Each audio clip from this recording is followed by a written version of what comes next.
scavenger hunt. You know, it's not a Where's Waldo storybook. It's a horror game. So the point is to make you scared. The point is not to ask you to find obscure things on the map. See how easy it is to find these items. The point is to scare you. So when you find it, so finding it is not difficult. But once you find it, there's these scary things that happen, like in the sound, the monsters walking around. So that's the point of the game.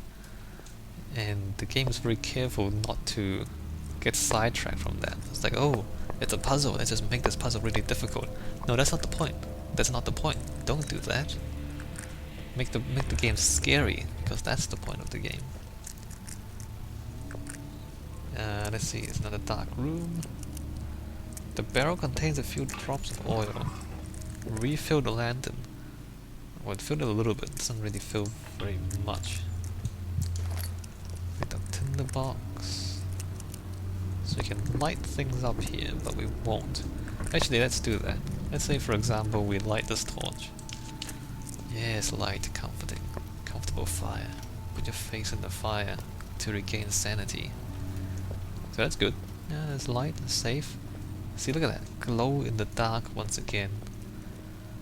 You can't miss it. More tinderbox. So again, the chemical trail, the glow in the dark red, and then you pick up the chemical. Dun dun dun. Ouch.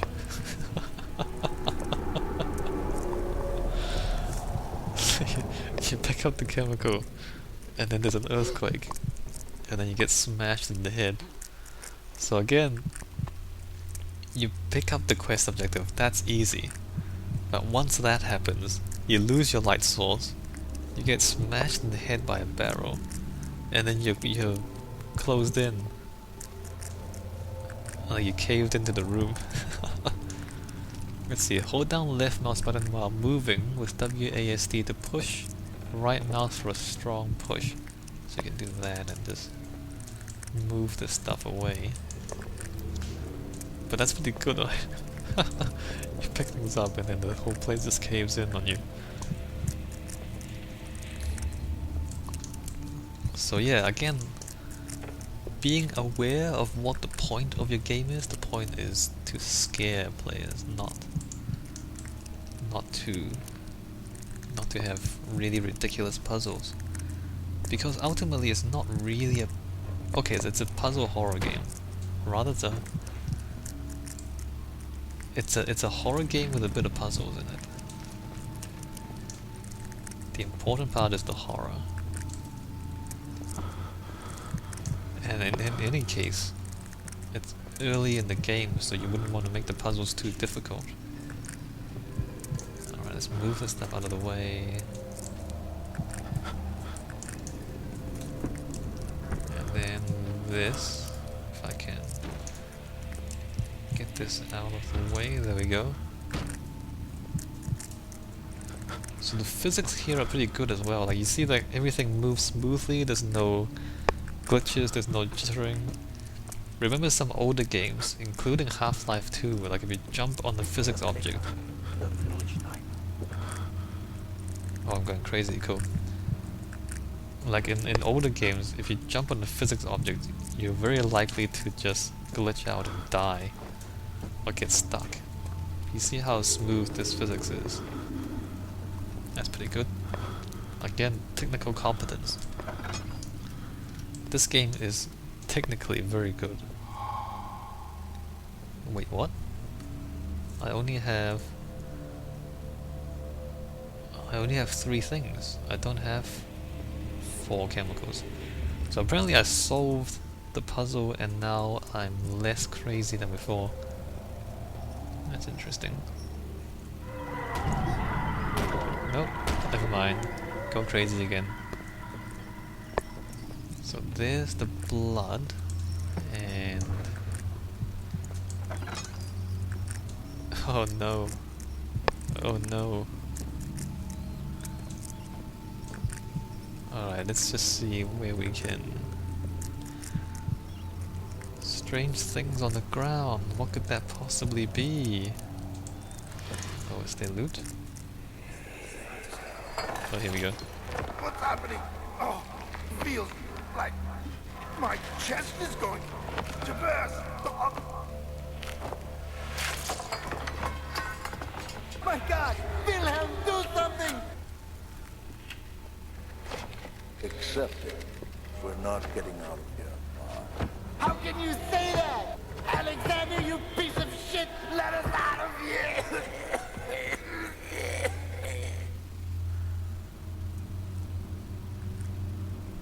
Right, so they drank the wine and then they exploded. Awesome, right? The moral of the story, kids, don't drink wine. Actually, I don't know if that's the right moral, but it'll do. If you drink wine, your chest will explode. It's quite dark in here, isn't it? But still, we have the glow-in-the-dark solution to the puzzles. Let's see, there's another cupboard here. There's no... Oh, wait a minute. Nope, there's no loot. What's going on here? Ah, there we go. Aqueous Regia, so there we go, 4 chemicals and a note. Wilhelm's last words. My name is Wilhelm, House of Garrick. These are my final words, my confession and testament. 2 years ago I was summoned to the castle Brennenburg, and as most of the aristocracy, I was curious about what this supposed Knight of the Order could want from me and accepted the invitation. The Baron was friendly and offered me a proposition. It dawned on me that the nature of the contract was sordid, and that the reason I was chosen was because of the follies of my past, and not the honors I have been rewarded with during my time as a soldier. I was to kidnap healthy humans upon his slightest whim, and do so without asking questions. In return, he would attest to my character at the royal court, advancing my position within noble society. I would like to claim that I struggled with my decision, but it came swiftly and I accepted wholeheartedly. Wow. So Wilhelm is to kidnap people in exchange for Alexander's reference, basically. Ever since that day, I've brought men, women, and children to Brennenburg. I can't remember the numbers, but there were many, perhaps even 100, none of whom were ever seen or heard from again. How can you kidnap 100 people from a small hamlet and nobody knows? Obviously someone must know about it. Hundreds of people? In 2 years? That's like one person a week. That's crazy. How can people not know this? Anyway, tonight the Baron invited me and my men down to the wine cellar to celebrate our work. That's terrible. I had my suspicions as we descended the stairs, but he insisted and joined us in a toast. The wine tasted fine and my men drank without restraint. So begins the punishment for our sins. The Baron has locked us up and returned upstairs. Forgive me for what I have done. I was weak and fell into his diabolic ways. You accepted wholeheartedly, you said. My men are screaming. Their skin has been pierced by their own tangled bones. Holy crap. I feel my insides revolt against their God-given nature. Blood has begun to pour from my eyes and I can no longer... Yes. They drank the wine and then they exploded. And that, my friend, is the moral of the story. Don't drink wine. Alright, so the guy is still walking around. Wait, what is that? Is there like meat hanging from the ceiling? Ew. Like you keep hearing the enemy, but you don't see him. Anyway, he's not supposed to attack you yet. Although he definitely will later on. Let's just walk back out. Again, I'm slightly apologetic for the black screen. If this turns out to be a black screen in the game, then... I don't know, I guess I should use more light sources.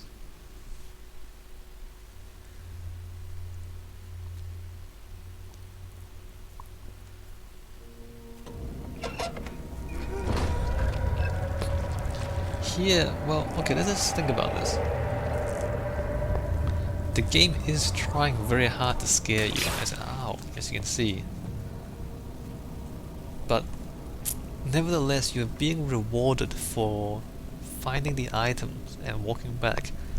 So here, you are encouraged to be scared, but you are rewarded for moving forward. That's interesting. Again, remember as I said at the beginning of the playthrough, the relationship between reward and punishment, fear and courage. Are you encouraged to be scared, or are you encouraged to be brave? Are you what are you rewarded for? What are you being punished for? Here, you're encouraged to hide, but hiding so far doesn't actually benefit you. Although the first time you play through it, everything in the game suggests to you that you should just hide from the enemy, so... I mean, how would you know, right? But at this point, if you're the kind of player who doesn't follow instructions,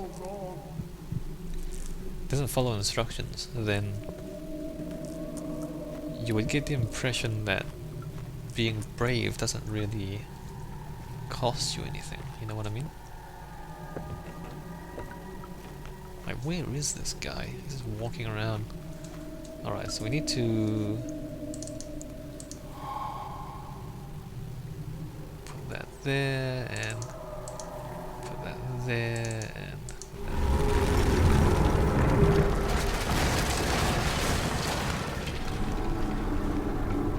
Okay, somebody's doing some demolishing.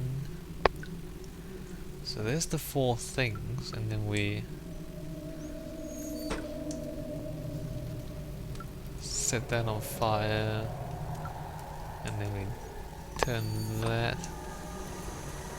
start that up, start that up, and things are falling apart as we do this. Oh crap, the jar.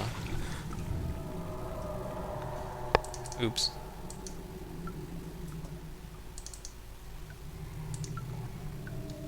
Can't use this item with this. What do you mean? Don't you turn that off? Oh, that's already off. You can't use... Okay, there we go. So, that's supposed to be acid, by the way. Oops. I just poured acid onto the table. Alright, so we got that turned on, and that turned on. So here, as you solve the puzzle, scary things happen. That's interesting. Although there's no real consequences. But it's like the game is trying to discourage you from moving onwards. There we go. Pick up a pot of acid. But then you do it anyway. Like you activate the alchemy set. Scary things happen. But if you really want to progress the game, you have to do it anyway. So the game at this point is actually rewarding you for being brave, despite, you know, trying to scare you. Let's see, this is broken, so we need to pick this up. I'm just gonna solve the puzzles. I know how to do this. So you can use objects to reach hard to get places. Just put that there. That automatically flips over for you, which is pretty good. Alright, so off we go.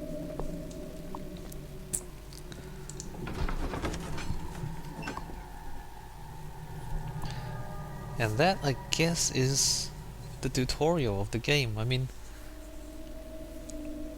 we have a bit of puzzle solving, we have a few scary bits, but that whole part was pretty much learning about how the game works. And ow! And you see how this stuff is just invading the castle. Again, remember how earlier on you were told you need to escape from the shadow as much as you can? And how do we associate this stuff with the shadow again? I don't remember, but it is. And we are moving into the sanctuary. Alright, So let's do this and use the acid.